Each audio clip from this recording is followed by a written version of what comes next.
Omaan kurssinäkymään pääset etusivulta joko kuvakkeesta omat kurssit tai ylhäältä työpöytälinkistä. Työpöytä kokoaa käyttäjäkohtaiset kurssit. Opiskelijalle näkyy myös aikajana tehtävistä, jos opettaja on asettanut niihin määräpäivän. Oletuksena näet kaikki kurssit. Hyvä konsti on merkitä tärkeimmät, tai sillä hetkellä eniten käyttämäsi kurssit suosikeiksi. Tässä poistetaan yksi tähtimerkintä ja päivitetään sen jälkeen näkymä. Voisit hakea kurssia nimellä.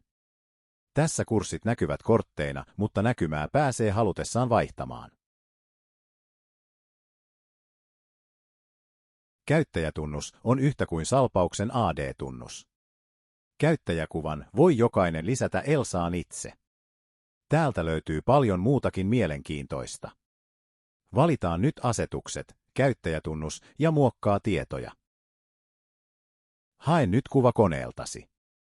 Aloita tiedostonvalinta kuvakkeesta ja jatka selaa-painikkeella. Etsi oikea kuva ja lataa se Elsaan.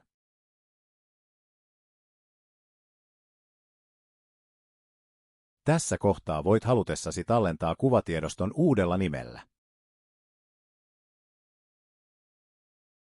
Muista vielä tallentaa profiiliisi tekemäsi muutokset sivun lopusta.